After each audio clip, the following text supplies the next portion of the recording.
생일날 안 올 수도 있어. 그런데 거짓말까지 하면서 너희가 이렇게 나를 무시해도 되는 거냐? 제가 소리쳤어요. 이제 너희에겐 한 푼도 줄 생각 없다. 아들 성호와 딸 서연은 당황한 듯 서로를 쳐다봤어요. 그러더니 갑자기 무릎을 꿇고 빌기 시작했죠. 엄마, 정말 죄송해요. 용서해 주세요. 딸 서연이가 눈물을 흘리며 말했어요. 어머니, 우리가 잘못했어요. 다시는 이러지 않을게요. 아들 성호도 고개를 숙이며 애원했죠. 하지만 그 순간 믿을 수 없는 말이 그들의 입에서 나왔어요. 그래도 엄마, 우리 학자금 대출이랑 집 대출금은 좀 도와주실 거죠? 딸이 조심스럽게 말을 꺼냈어요. 맞아요, 어머니. 저도 결혼해야죠. 어머니가 지금 살고 계신 집 있잖아요. 성호가 덧붙였죠. 순간 제 머릿속이 하얘졌어요. 뭐라고? 아직도 돈 얘기를 하는 거야? 분노와 배신감이 온몸을 뒤흔들었어요. 자식들의 뻔뻔한 모습에 제 마음은 완전히 돌아섰죠. 안녕하세요. 저는 윤혜원이라고 합니다. 올해로 65살이 되었어요. 여러분은 자식들이 거짓말을 해서 속상하신 적 없으신가요? 저의 젊은 시절은 남편과 이혼 후 홀로 자식 둘을 키워내면서 제 자신을 잊고 살아왔답니다. 그런데 나이가 들면서 갱년기도 오고 하다 보니 슬슬 저의 생일이 몇 년째 아무에게도 축하받지 못하고 쓸쓸히 지나가는 것이 서운해지더라고요. 남편은 없지만 자식이 둘이나 있는데 하면서요 나이 먹고 주책인가 싶다가도 외로운 마음이 커져가 이렇게 사연이라도 보내봅니다. 며칠 전 아침 여느 때와 다름없이 일찍 일어나 아침 준비를 하고 있었어요. 텔레비전에서 나오는 아침 뉴스를 흘깃거리며 김치찌개에 밥을 말아 먹고 있는데 문득 달력에 눈이 갔어요. 아, 이번 주 토요일이 내 생일이구나. 순간 가슴이 덜컥 내려앉더라고요. 작년 생일에도 혼자 보냈거든요. 자식들은 다들 바쁘다고 오지 않았죠. 그때 느꼈던 쓸쓸함이 또다시 찾아올까봐 걱정이 되더라고요. 에이, 올해는 다르겠지. 아들 성호도 딸 서연이도 찾아오겠지. 스스로를 다독이며 설거지를 마쳤어요. 그리고 동네 공원으로 아침 산책을 나갔죠. 벤치에 앉아 쉬고 있는데 옆 벤치에 할머니들이 손주 자랑을 하고 있더라고요. 우리 손주가 요새 학교에서 1등을 했다네. 어머, 대단하네. 우리 손주는 요즘 피아노를 배우는데 소질이 있대. 그 모습을 보니 우리 손주들 생각이 나더라고요. 서연이 아이들은 이제 중학생, 초등학생이 되어 바쁘다고 자주 보러 오지도 않아요. 집에 돌아와 텔레비전을 보고 있는데 휴대폰이 울렸어요. 아들 성호였어요. 어머니, 안녕하세요? 성호구나. 회사는 잘 다니고 있어? 네, 잘 다니고 있어요. 그런데 이번 주말에 어머니 생신이잖아요. 순간 가슴이 뛰기 시작했어요. 아들이 기억하고 있구나 하는 생각에 눈시울이 뜨거워졌죠. 응, 그렇구나. 내가 기억하고 있을 줄은 몰랐네. 그게 어머니, 죄송한데 성호의 목소리가 조심스러워졌어요. 불길한 예감이 들었죠. 이번 주말에 중요한 프로젝트 마감이 있어서 생신에 못 갈 것 같아요. 정말 죄송해요. 그 말을 듣는 순간 가슴이 철렁 내려앉았어요. 하지만 아들의 회사 생활이 얼마나 바쁜지 알기에 내색하지 않으려 애썼어요. 그래? 어쩔 수 없겠구나. 일이 중요하니까. 다음에 시간 될 때 와도 돼. 죄송해요, 어머니. 다음에 꼭 찾아뵐게요. 생신 축하드려요. 전화를 끊고 나니 갑자기 집안이 너무 조용해지는 것 같았어요. 창밖으로 보이는 잿빛 하늘이 제 마음 같아 보였죠. 괜찮아. 자식에게 바라는 게 많으면 안 돼. 하고 위안을 삼았어요. 그렇게 며칠이 지나고 이번엔 딸 서연에게서 전화가 왔어요. 엄마, 잘 지내셨어요? 그래, 서연아. 잘 지내고 있다. 너는 어떠니? 애들은 잘 크고 있고? 네, 다들 잘 지내고 있어요.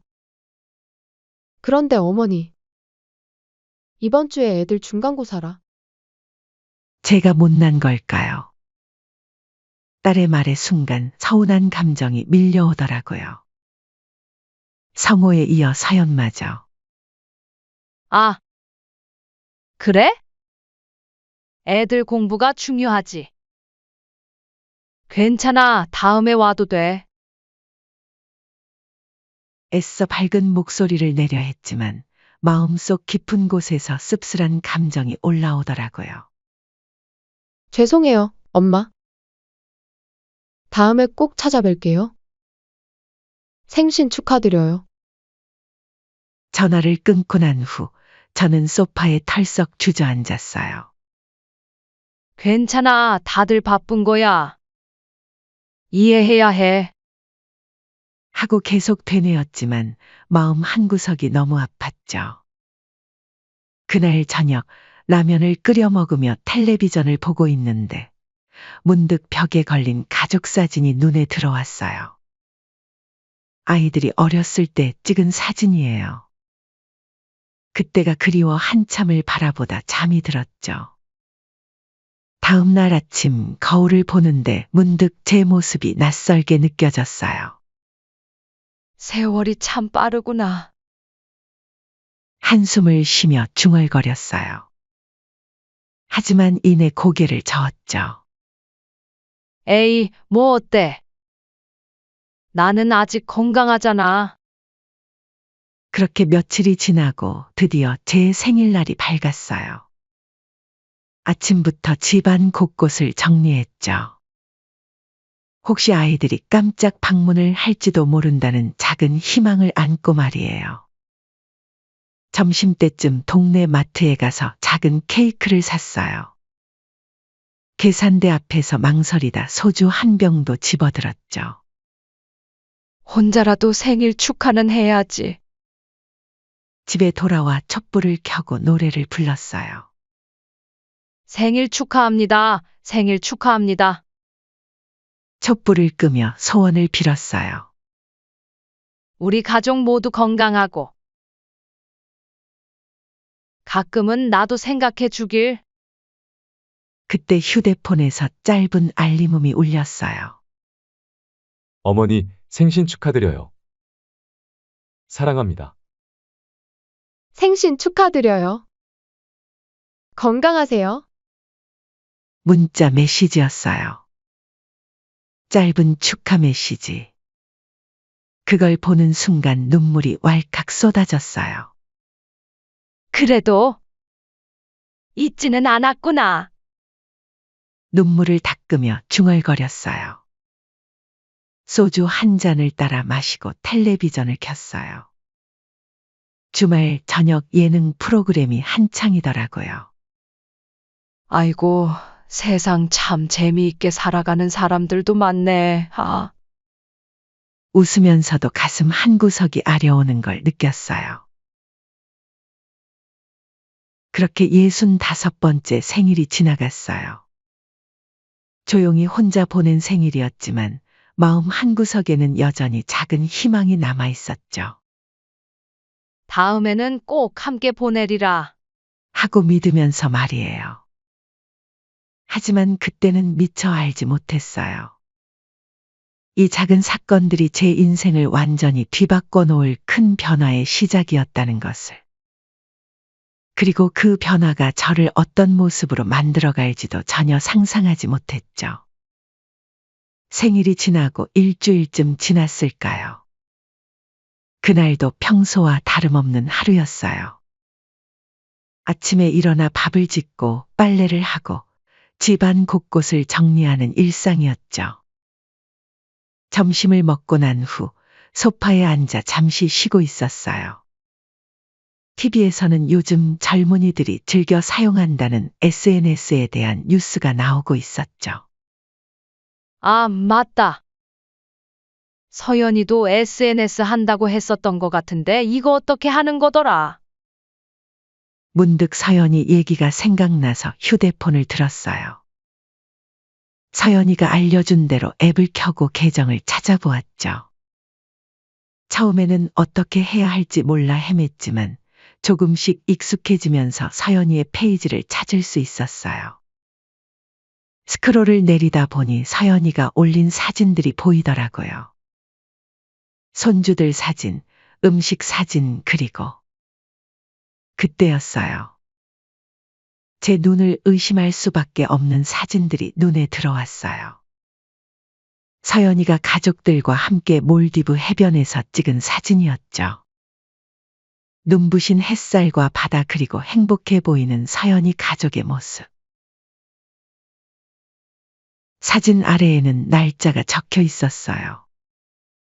그 날짜는 제 생일 바로 전날부터 시작해서 5박 6일 동안이었어요. 이게 무슨? 순간 머리가 어지러워지는 것 같았어요. 분명 딸 서연이는 아이들 중간고사 때문에 바빠서 올 수 없다고 했는데 생일 즈음에 가족들과 함께 몰디브로 여행을 갔다니요. 가슴이 철렁 내려앉는 것 같았어요. 혹시 내가 뭔가 착각한 건가? 혼란스러운 마음의 달력을 다시 확인해 봤어요. 하지만 착각이 아니었어요. 분명 사진 속 비행기표에는 제 생일을 포함해서 다녀온 날짜였고 서연이는 바쁘다며 오지 못한다고 했었죠. 그 순간 마음속에서 복잡한 감정이 솟구쳤어요. 서운함, 배신감, 이 모든 감정이 한꺼번에 몰려왔죠. 바빠서 안 올 수도, 그리고 여행 가서 못 온다고 해도 이해할 텐데 거짓말까지 하면서. 눈물이 왈칵 쏟아졌어요. 그동안 참아왔던 외로움과 서러움이 한꺼번에 터져 나온 것 같았죠. 한동안 울음을 멈출 수가 없었어요. 잠시 후 눈물을 닦으며 깊은 한숨을 내쉬었어요. 이제 와서 보니 성호도 서연이도 저를 위해 시간을 내는 게 점점 줄어들고 있다는 걸 깨달았어요. 명절에도 잠깐 들르는 게 전부였고 평소에는 전화 한 통 오는 것도 드물었죠. 내가 뭘 잘못한 걸까? 아니면 이제 나는 정말 자식들 삶에서 필요 없는 존재가 된 걸까? 자책과 회의감이 밀려왔어요. 하지만 동시에 분노도 느껴졌죠. 왜 굳이 거짓말을 했는지, 왜 나를 이렇게 무시하는지 따지고 싶은 마음이 들었어요. 하지만 곧 그 마음을 억눌렀어요. 아니야, 지금 따져봤자 뭐가 달라지겠어. 어차피 그 아이들 인생이고, 나는 이제 그저 방해가 되는 늙은이일 뿐이야. 그래도 마음 한구석에서는 여전히 자식들에 대한 기대가 남아 있었나 봐요.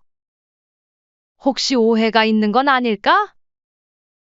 다음에 오면 물어봐야겠다. 고 생각했죠. 그렇게 며칠이 지났어요. 제 생일이 지나고 2주쯤 되었을 때였죠. 갑자기 현관벨 소리가 들렸어요. 누구세요? 어머니, 저희예요. 성호랑 서연이요. 순간 가슴이 쿵쾅거리기 시작했어요.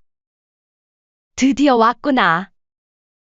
하는 생각과 동시에 왜 이제 오나?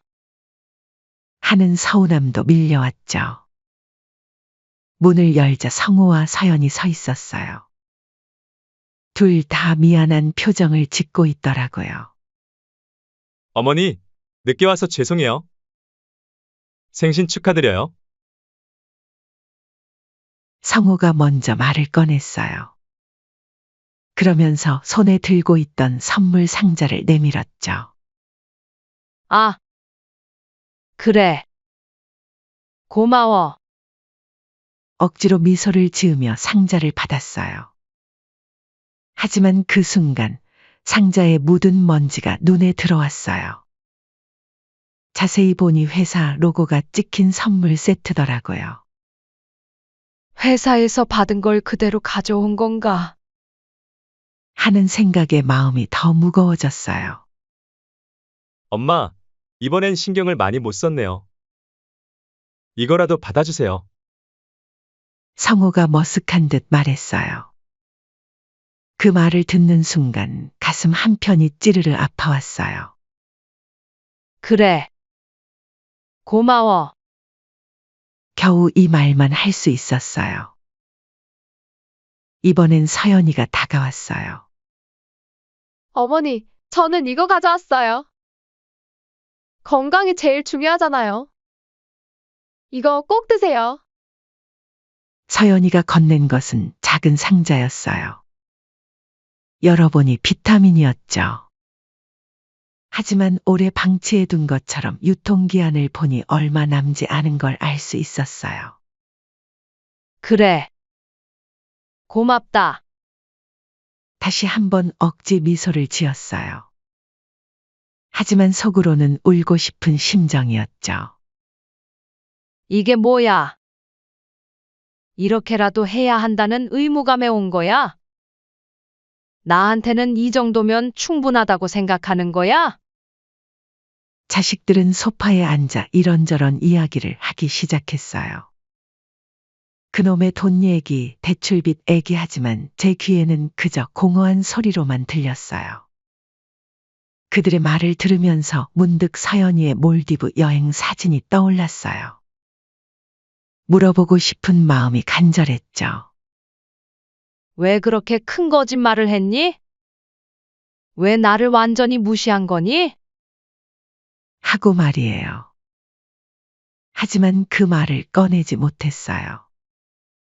대신 가슴 속에서 무언가가 천천히 식어가는 걸 느꼈죠.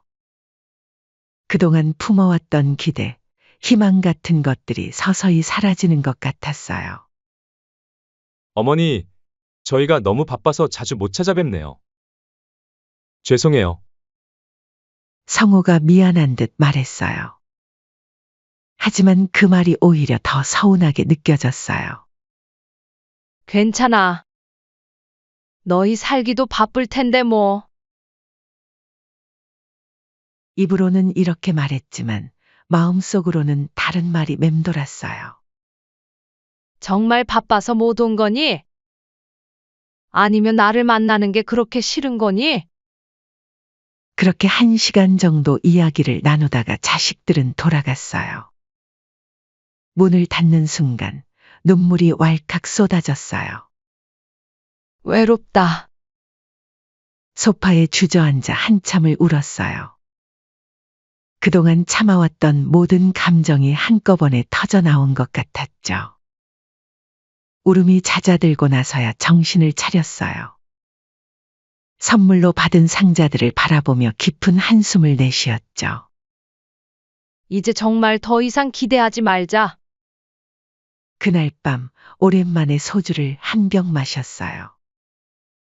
취기가 오르면서 마음이 조금은 가벼워지는 것 같았죠. 그리고 결심했어요. 더 이상 자식들에게 의지하지 않기로. 그날 이후 저는 자식들의 거짓말을 알고 난 후에 충격과 서러움을 혼자 사귀고 있었죠. 밤마다 잠을 이루지 못하고 뒤척이다 새벽녘에야 겨우 잠이 들곤 했어요. 식욕도 떨어져서 하루에 한 끼를 겨우 먹을 정도였죠. 그러던 어느 날 오후 갑자기 아들에게서 전화가 왔어요. 어머니, 오늘 저녁에 시간 되세요? 서연이랑 저랑 같이 식사하고 싶어서요. 갑작스러운 제안에 조금 당황스러웠지만 한편으로는 기대도 되더라고요. 그래, 좋지. 어디서 만날까?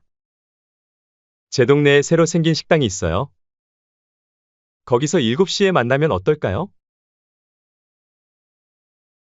약속 시간이 되어 식당에 도착하니 성호와 서연이가 이미 와 있더라고요. 둘 다 어쩐지 긴장한 표정이었어요. 어머니, 잘 오셨어요. 자리에 앉고 메뉴를 고르는 동안 어색한 침묵이 이어졌어요. 주문을 하고 음식이 나오기를 기다리는데 성호가 입을 열었어요. 어머니, 사실 오늘 뵙자고 한 데는 이유가 있어요. 그 말을 듣는 순간 왠지 모를 불길한 예감이 들더라고요. 무슨 일인데? 사실 요즘 회사에서 승진 이야기가 나오고 있어요. 그런데 승진도 하고 결혼도 하려면 더 큰 집으로 이사를 해야 할 것 같아요. 어머니가 좀 도와주셨으면 해서.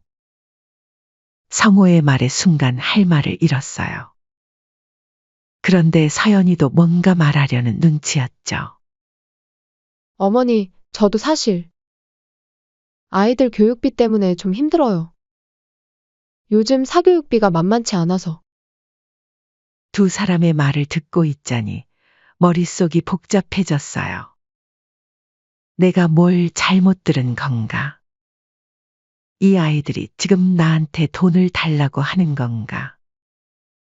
잠깐만, 너희 지금 나한테 돈을 달라고 하는 거니?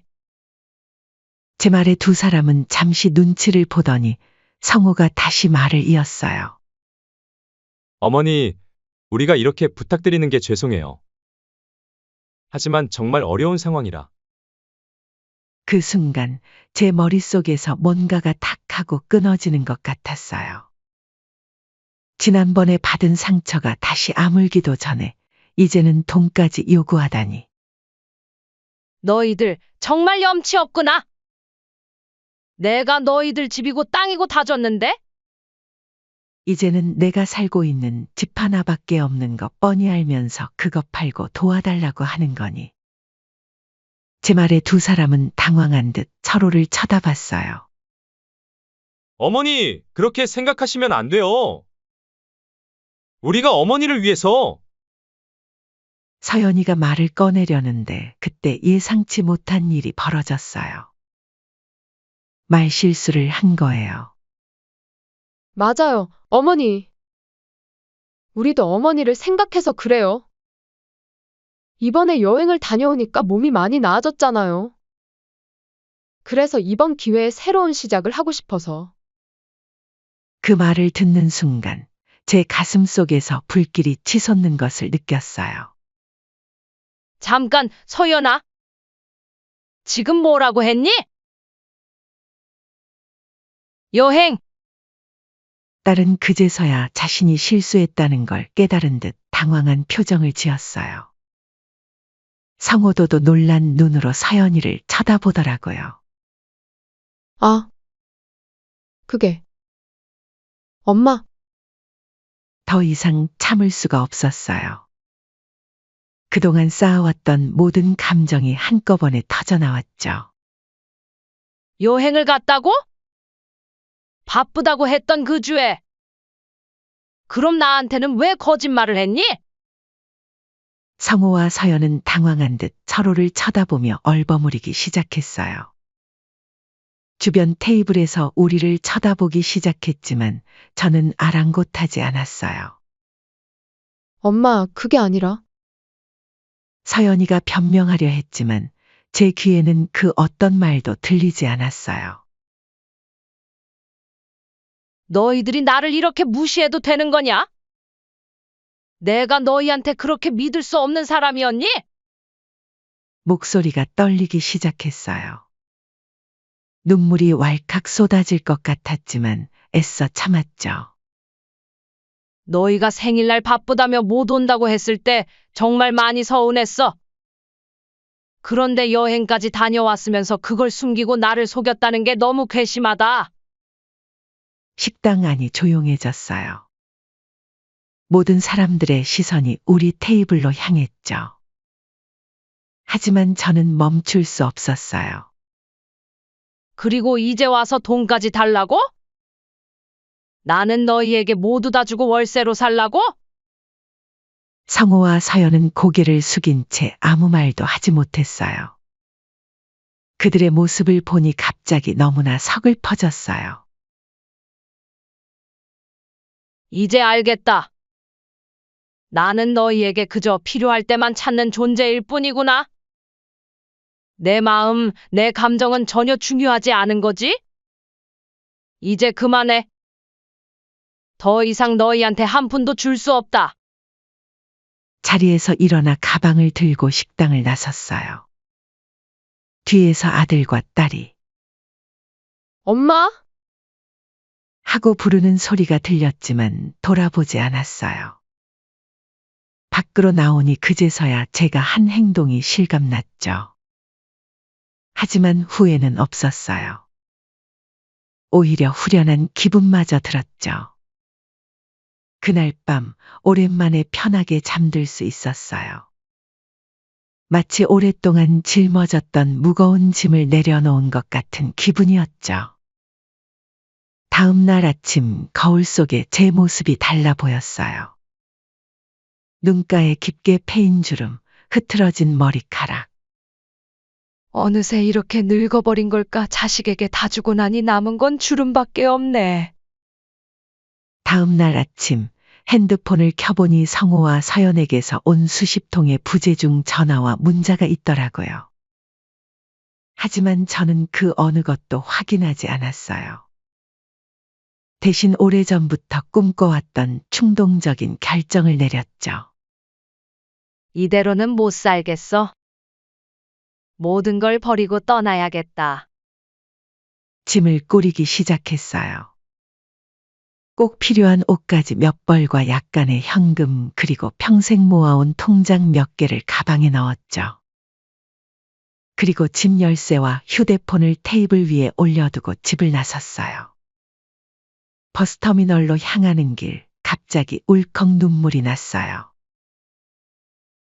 60년 넘게 살아온 이 동네 그리고 자식들과의 추억이 스쳐 지나갔거든요. 하지만 발걸음을 멈추지 않았어요.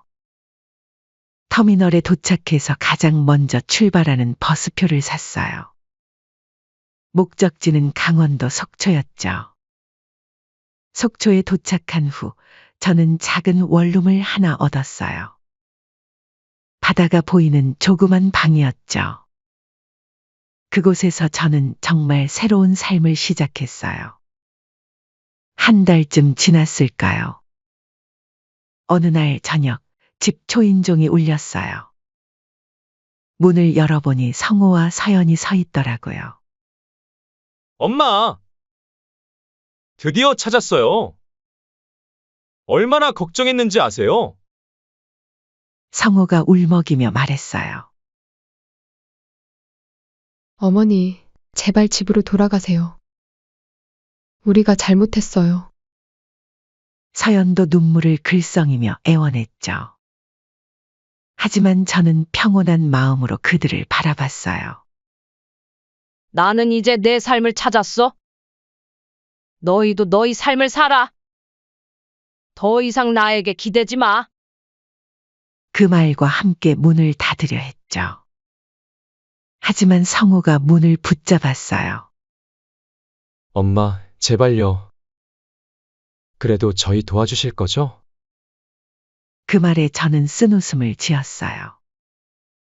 재산? 난 그런 거 이제 없다. 서연이 무릎을 꿇으며 애원했어요. 엄마, 제발 한 번만 도와주세요. 딱 이번 한 번만이에요. 내가 언제까지 너희 도와줘야 하니 너희를 이만큼 키웠으면 나도 내 책임 다했어. 그렇게 말하고 문을 닫았어요. 이렇게 마지막으로 자식을 받고 그 이후로 간간히 문자로 계속 도와달라고 하더라고요. 제가 자식들을 마지막으로 도와주는 것이 맞는 걸까요? 여러분의 현명한 견해를 듣고 싶습니다. 이렇게 제 사연은 마치겠습니다.